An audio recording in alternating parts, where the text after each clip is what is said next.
So in Australia, we've done well so far. We've got 7,000 confirmed cases, which is less than 1 in 3,000 in the Australian population. So what it means is that when we come out of lockdown, we have very little immunity in the population. And so as we start to lift restrictions, there's always going to be some risk associated with those. Our transmission rate can rise with any lifting of restrictions.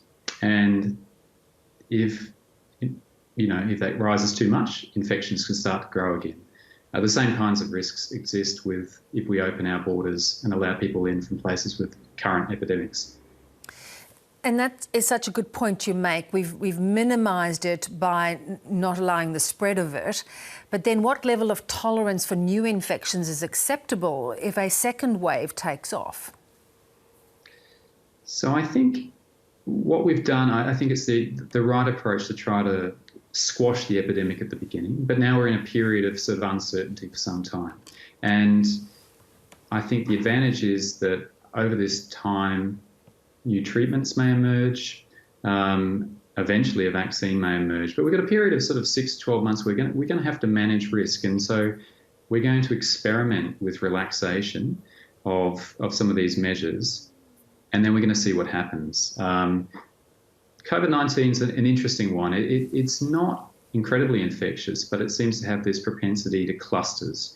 We've seen that with the Cedar Meats abattoir cluster. We've seen a lot internationally. And so I guess my expectation is that we will be okay with some lifting of restrictions, but we'll start to see some clusters if we don't get to 0 cases locally. And to that point, when we see clusters, do we just need to hold the line and not rush back into full lockdown? Yeah, so I think it's a balancing act. But I mean, one of the things we've been trying to do is improve our public health responses. So that's around containing clusters.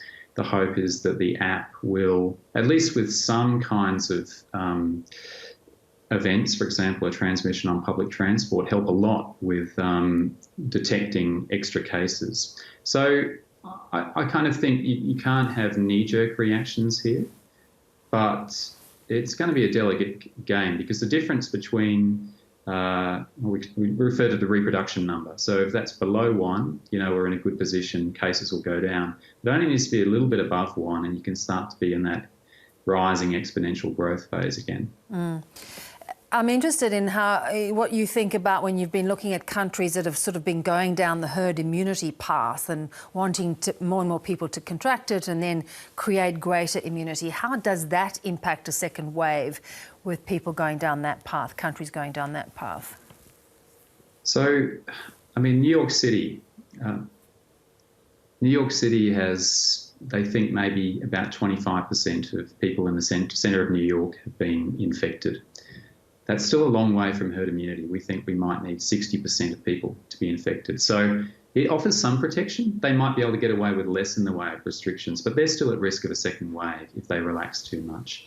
And I don't think anywhere else is ahead of that in terms of getting to herd immunity. Well, have you been astonished by different countries' tolerance for deaths? I mean, the difference from country to country is extraordinary. Yeah, it's quite interesting. Australia and New Zealand, for example, and quite a few countries in Southeast Asia have had a very low tolerance for it. I think what we've seen though is that I think we were able to learn from other countries in Australia in seeing that once you started to see rises in deaths, it was often a bit late to respond. Probably the interesting middle ground is Sweden, where they've really aimed for trying to keep a constant level of infection and doing their best to protect the older population from getting infected. And it's kind of working, but I'm not sure if we could tolerate that here. Yeah, because the deaths have been 70 times that of their countries like Denmark. But you're right, they've contained it to a degree.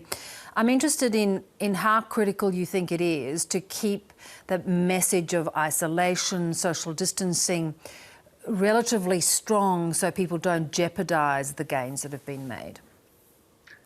I think it's really important that people are going to continue to behave in a way that they don't seek close contact, that they maintain distance from people, because This is an infection that's largely passed through respiratory droplets, and the further you are away from someone else, the less likely you are to contract it.